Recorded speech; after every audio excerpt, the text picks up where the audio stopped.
आज हम बात करने वाले हैं लिक्विडिटी के बारे में। तो पोल क्वेश्चन इसी को रिलेटेड है। What is liquidity? आपके हिसाब से है क्या लिक्विडिटी?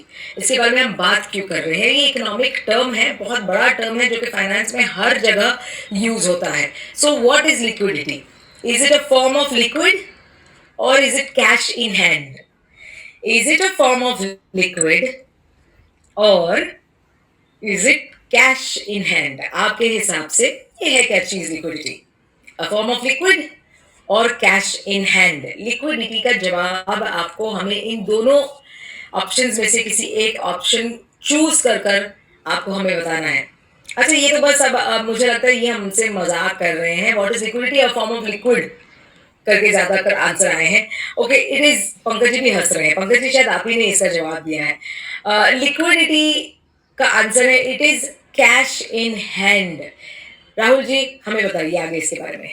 देखिए, खाली कैश इन हैंड बोलना आज के डिजिटल जमाने में तो ठीक नहीं रहेगा मेरे हिसाब से। अगर यूपीआई में बैलेंस पड़ा है, that is also equivalent to cash in hand. Correct. आपके पास कोई इन्वेस्टमेंट्स है जो आप विद इन 24 आवर्स रियलाइज कर सकते हो, दैट इज ऑल्सो लिक्विड। आपके पास बैंक बैलेंस है, that is also liquid.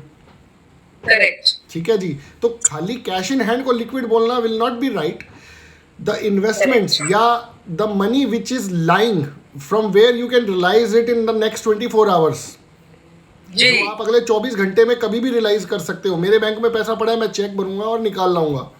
Ji ji ji. That should all be counted in liquid. Okay, that's lovely. So everything that we have in hand is counted as liquid. Liquid cash होना बहुत जरूरी है। एक जमाना था जब ज्यादातर लोग जिनके पास बैंक अकाउंट्स भी नहीं हुआ करते थे, बैंक भी इतने हमारे देश में नहीं होते थे। मेरा ख्याल है सबसे बड़े जो बैंक्स होते थे वो कोऑपरेटिव बैंक्स होते थे और लोकल बैंक्स होते थे। अब तो हमारे पास नेशनल और इंटरनेशनल बैंक्स हैं जिनके साथ हम जुड़ जाते हैं। 1991 के बाद बहुत सारी चीज़ें यहाँ पर चेंज हुई थी और उस चेंज में सबके पास बैंक अकाउंट होना बहुत ज़रूरी हो गया था। और आज तो आधार कार्ड के साथ साथ आई थिंक ये गांव गांव तक पहुंचना चाहते हैं और बैंक अकाउंट सबको देना चाहते हैं, क्योंकि इसका लाभ वो सबको देना चाहते हैं। तो मुझे बताइए लिक्विड कितना होना चाहिए कैश हमारे पास? क्योंकि पहले का जमाना अलग था, लिक्विड कैश तो ऐसे ही घर पे पड़ा हुआ होता था, पर अब कहते हैं कि नहीं होना चाहिए because it's not good. Kartik के पास भी एक सवाल है, आप मेरा जवाब देकर हम कार्तिक का सवाल जरूर लेंगे। Anything which can be in cash instantly. बताइए राहुल जी। देखिए, मैं कितना लिक्विड रखता हूँ, आई गेस मैं अगर अपने पर्स में चेक करूंगा तो 4-5 हज़ार रुपये, और घर पे देख करूंगा तो 25-30 हज़ार रुपये। इससे ऊपर का लिक्विड मेरे पास नहीं है, मतलब in cash, liquid in cash नहीं है। क्योंकि यूपीआई ने आदत खराब कर दी है, सच्चाई तो ये है। ठीक है, अब यूपीआई है तो सबके पास तो चलता है यूपीआई। मुझे क्या टेंशन है, मुझे क्या जरूरत है कैश कैरी करने की? और कैश कैरी करने का मुझे एक डिसएडवांटेज है, मैं संभाल नहीं पाता कैश को। इधर उधर रख दिया, इधर उधर रख दिया, कहीं मिसप्लेस हो गया, कुछ हो गया। तो भाई देखो, मेरे पास तो 35-40 हज़ार रुपये से ऊपर कैश इन हैंड। अच्छा, जब डिमोनेटाइजेशन हुई थी, मैं आपको बताता हूँ मैंने कितना कैश डिपॉजिट कराया था। I have deposited 40,000 rupees in all my savings accounts. तो मेरे पास इतना ही कैश इन हैंड रहता है। उस टाइम तो यूपीआई इतना पॉपुलर था भी नहीं, तब भी हम इंटरनेट बैंकिंग वगैरह से ही करने में कंफर्टेबल थे। तो इसलिए मेरे पास तो लिक्विड ज़्यादा नहीं होता, क्योंकि मेरे पास अगर होता भी है तो मैं एटलीस्ट उसको सेविंग्स अकाउंट में भी रखूंगा तो 3-3.5% का इंटरेस्ट तो मुझे मिलता है। बिल्कुल बिल्कुल। Every minute returns matter. Yes, every minute returns matter. Savings account में इतना रिटर्न मिलता है तो ये रखना बहुत जरूरी है, और बैंक में रहना बहुत जरूरी है। हाथ में जो कैश है उसको हमेशा लिमिटेड ही रखें, जो कि हमारे रोजमर्रा की यूज के लिए जो हमें आएगा, महीने भर के यूज के लिए आएगा, वो भी हम हर हफ्ते निकाल सकते हैं एक्चुअली। बट जितना हो सके उतना लिमिटेड रखें तो वो बहुत अच्छा रहेगा। तो कार्तिक के सवाल पर चलते हैं। Anything that can be encashed instantly, माने मुझे लगता है कार्तिक आप पूछ रहे हैं फिक्स डिपॉजिट हो या कोई ऐसे फॉर्मेट जहां पर पैसे तो हमने डाल दिए, जैसे सेविंग्स अकाउंट तो एक है, पर उससे ज्यादा अगर हमें रिटर्न मिलने वाली कोई चीज है जो जल्दी हम एनकैश कर सकते हैं, तो राहुल जी उसके बारे में बताइए। ठीक, बिल्कुल कहा कार्तिक जी ने।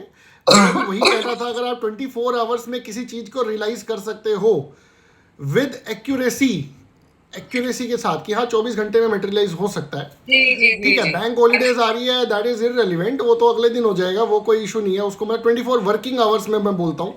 अगर आप 24 वर्किंग आवर्स में उसको रियलाइज कर सकते हो, that is equivalent to cash. चाहे आप उसको एफडी में रखो, चाहे आप उसको अदर इन्वेस्टमेंट्स में रखो। करेक्ट। तो ऐसे कुछ चीज है जो 24 वर्किंग आवर्स में एनकैश कर सकते हैं हम। लिक्विड म्यूचुअल फंड्स आते हैं। ओके। हाँ, वो आपको 4-4.5% से ऊपर का रिटर्न नहीं देंगे एनुअली। करेक्ट। वो इतना ही करेक्ट। रिटर्न देंगे, मतलब वो बेसिकली सेविंग बैंक इंटरेस्ट की तरह ही है एक तरीके से। ओके। उसे ओके बट 50 पैसे ऊपर आ जाएगा, दैट्स इट। हाँ, लेकिन एक एग्जांपल देता हूँ आपको। एक कॉरपोरेट कंपनी है, मैं एक एग्जांपल देता हूँ। उन्होंने क्या किया, उनके पास फंडिंग आई फॉरेन से, एंड जी। उन्होंने उसको लिक्विड फंड्स में डाल दिया, and they have earn approximately 50 lakh rupees from that. Oh wow. ठीक है, तो कोई अगर बड़ी कंपनी का एम्प्लॉई है और मैनेज कर रहा है उनके फाइनेंसेस, और आपके पास फंड्स पड़े हैं एक्सेस, तो आप उसको प्रो राटा बेस पे लिक्विड फंड्स में डालिए। जब जब जरूरत हो 24 आवर्स में आपकी रिडम्पशन हो जाएगी, आपको क्या टेंशन है। अरे बाप रे।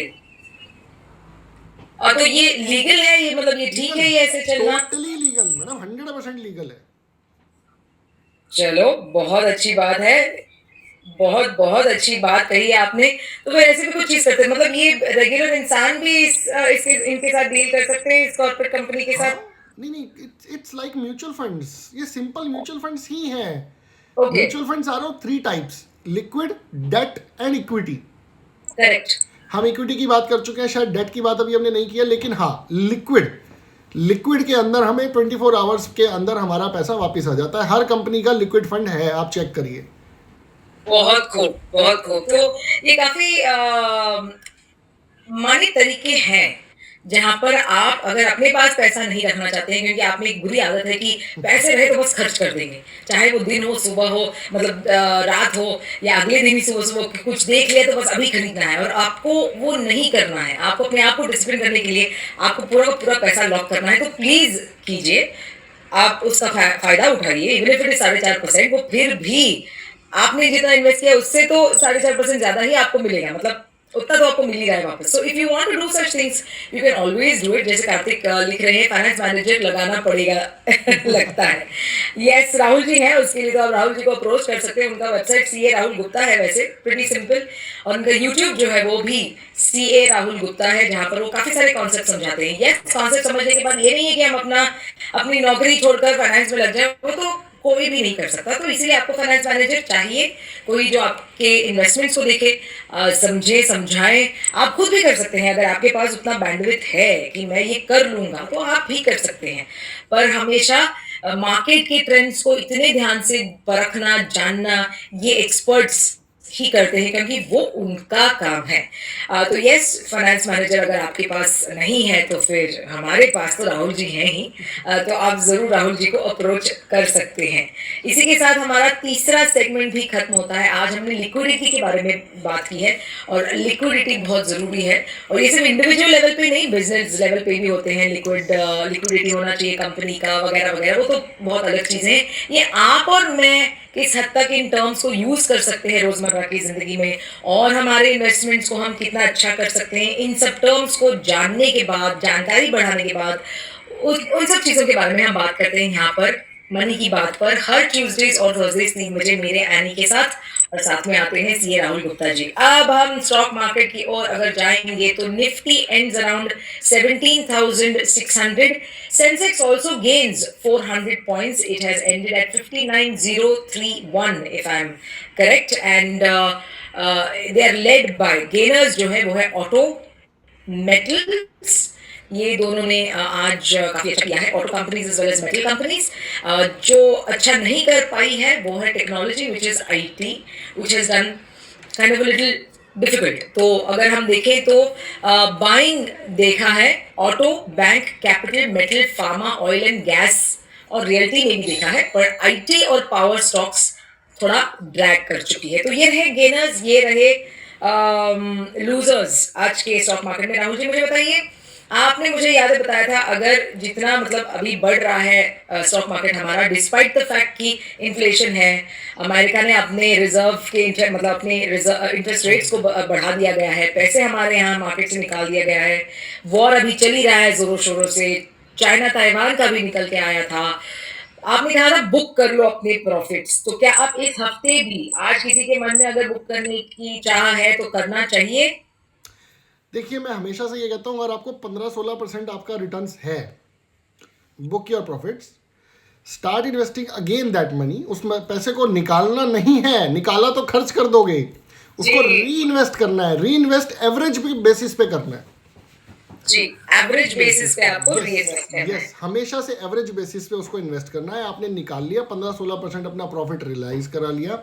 मार्केट की सिचुएशंस अभी, सेंटीमेंट्स बहुत ज़्यादा अच्छे नहीं है, चाहे फॉरेन पोर्टफोलियो इन्वेस्टमेंट ने $2.8 बिलियन चाहे इंडियन मार्केट में इन्फ्यूज़ कर दिया है, लेकिन फिर भी मार्केट के सेंटीमेंट्स ओवरऑल बहुत अच्छे नहीं हैं।